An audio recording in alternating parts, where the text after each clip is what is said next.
Hello नमस्ते। आज हामी विचित्र गुफा जाँदैछौँ। आधा बाटोमा आइसकेको छौँ। हामी यस्तो ठाउँमा आइपुगेछौँ। केटाहरू आइसकेको छ नि यहाँ। कस्तो लागेछ केटाहरू? ठिक छ।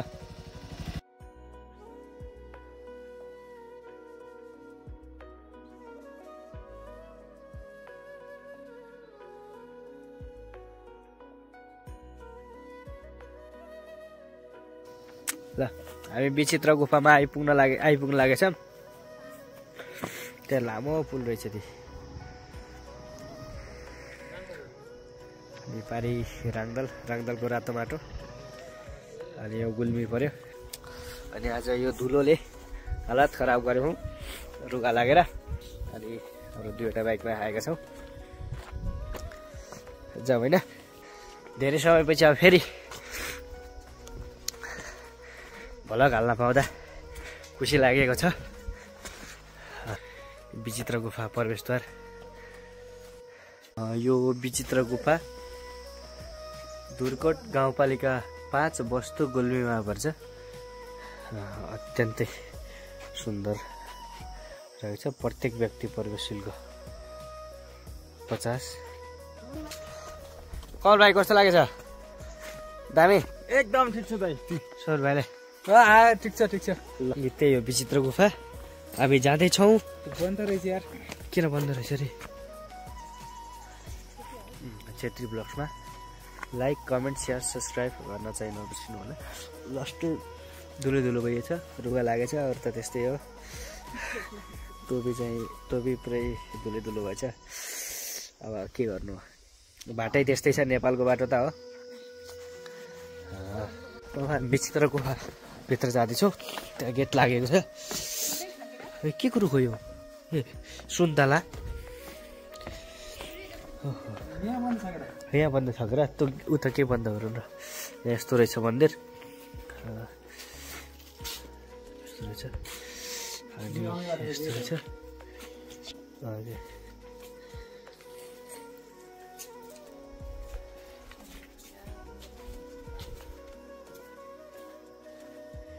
यहाँ छिर्ने हो क्या? कोही भएन। हामी विचित्र गुफाभित्र 5-6 मिनटको रहेछ होइन। यता विचित्र गुफा। हामी विचित्र गुफाभित्र जान्छ।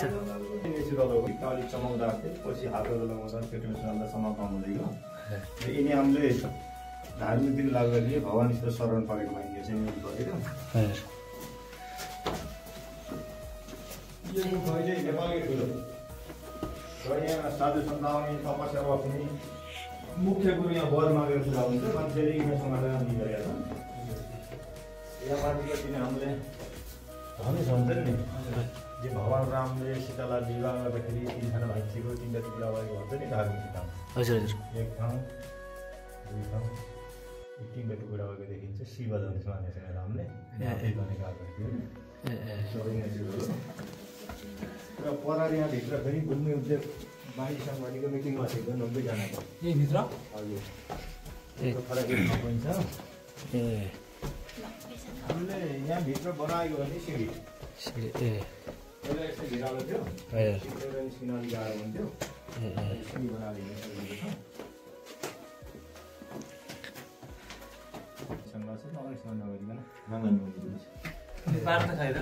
त्यो भित्र फराकिलो देखिन्छ।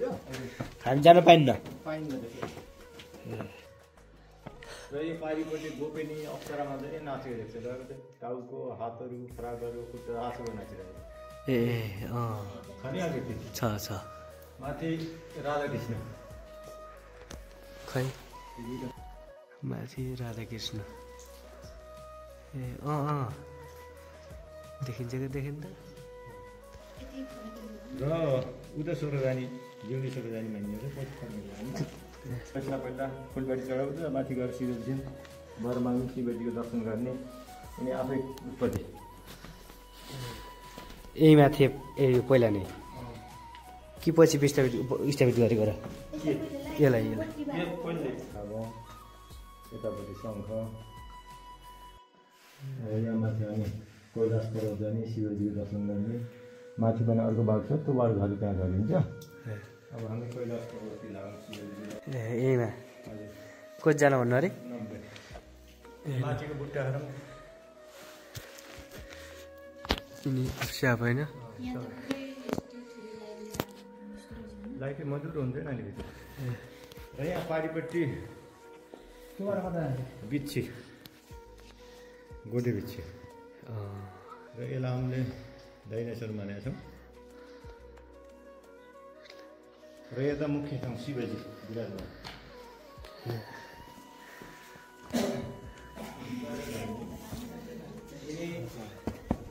शिवलिङ्ग अक्षय उत्पत्ति माथि हिमालयको अझै जल्ल कपाल शिवले खासै देखिन्छन् यहाँनिर हात्ती मूर्ति भयो उतापट्टि वनमा विष्णु महेश्वर कुनै तिनवटा शिवलिङ्गहरू छन् अब यहाँ धेरैको विश्वास छ वर मागेर पुरा गर्नु सबै चढाएको छु घन्टा त्यो घन्टा यो तमस्तिर चढाएको ल तिमीहरू पनि वर मागी आइकन त्यहाँ गएर फुलबेटी राखेर वर मागी दर्शन गर्ने सँगै चाहिँ मुख्य ठाउँ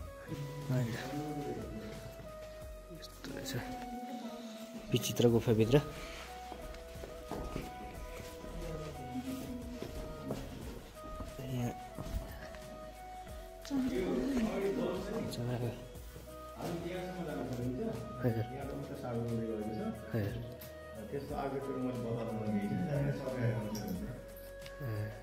जाम न बिजुलीको बिजुली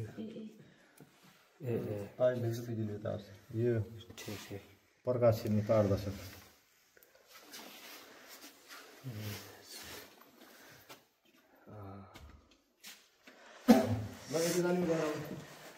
गरम न सही लाइट म देखाइदिन्छु अब यहाँ यस्तो यहाँबाट साउरो साउरो हुँदै गयो खै अहिले पर्छ हिँड्न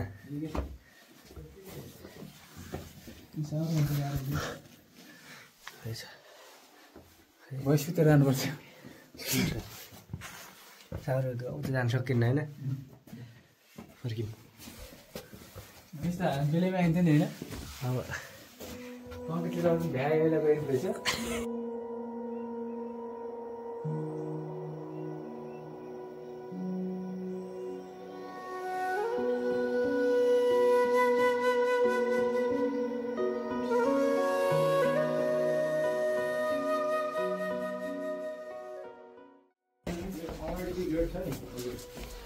हामीले यो भित्रमा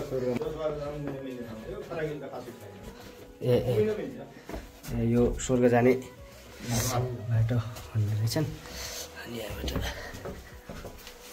यो विचित्र गुफाभित्र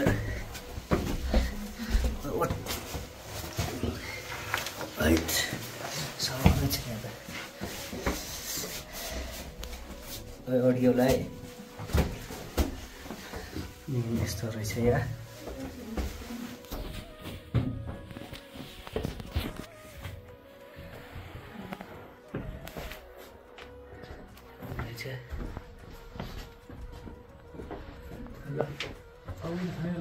छैन यता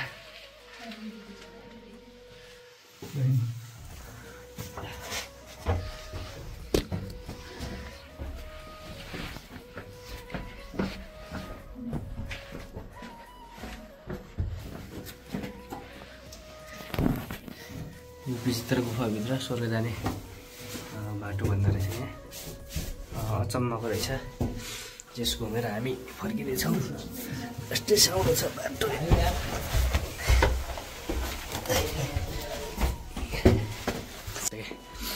यस्तो रहेछ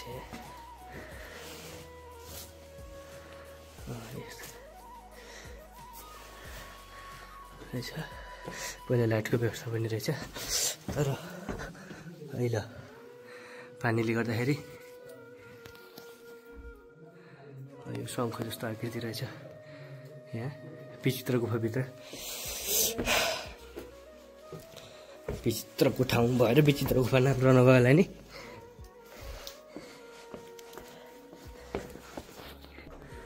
विचित्र गुफा अहिले बाहिर त दिउँसो छ तर यहाँभित्र अँध्यारो भइसकेको छ। यस्तो रहेको छ। अब हामी विचित्र गुफाबाट बाहिरतर्फ निस्किँदैछौँ। ए यस्तो यस्तो टल्किने रहेछ। अनि पछि मान्छेले हात लगाउँदा लगाउँदा यस्तो हराएको रहेछ।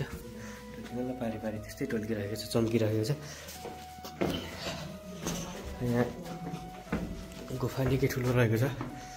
यतातिर नि यस्तै चम्किन्छ, यस्तो चम्किने रहेछ। तर पछि मानिसले यस्तो हात लगाउँदा लगाउँदा यस्तो नचम्किने भएको रहेछ।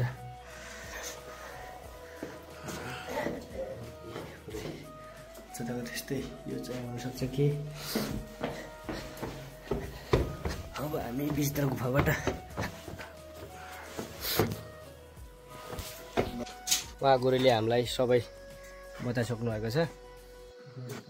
त्यही हो लगभग मैले खासै केही भन्नु पर्दैन, उहाँले बताइसक्नु भएको छ। विचित्र गुफा नाम के हो?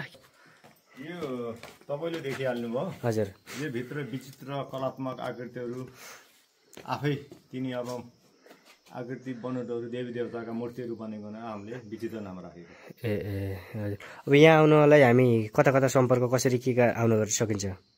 यो मोबाइल नि हामीले चाहिँ राखेका छौँ। हजुर, नत्र भने बाहिर त अब हाम्रो सम्पर्क फोन नम्बर नि फेला पर्छ। हामी यतै ए दुर्गोट यो धुरकोट गाउँपालिका 5 बस्तु भन्छ नि तपाईँलाई। ए हुन्छ, धन्यवाद। धुरकोटको विचित्र गुफा भनेपछि तपाईँको जसले नै बताइदिन्छ। ए हुन्छ ल हुन्छ ल हुन्छ, धन्यवाद। अब हामी उहाँले हामीलाई सबै बताइसक्नु भएको छ। अब भोलि बिस्तार मैले त्यति धेरै खासै केही भन्नु परेन। अब यही हो विचित्र गुफा, राम्रो रहेको छ। भित्र विचित्र आकृति रहेको छन्। अब यहाँभित्र हेर्नको लागि खास गरी लाइट लिनु पर्ने रहेछ। यस्तै मोबाइलको लाइटले खासै काम अलिअलि त गर्छ, जे हेर्न चाहिँ सकिन्छ। तर आफै लाइट लिएर राम्रोसँग हेर्न सकिन्छ। अरू त्यही हो, युट्युबलाई लाइक कमेन्ट सेयर सब्सक्राइब गर्दै आजको भ्लग यहीँ अन्त्य गर्दै अब फेरि हामी अर्को भ्लगमा भेट हुन्छौँ भन्दै आजलाई बिदा हुन्छौँ। हस्त, नमस्ते, बाई बाई। जय देश, जय नेपाल।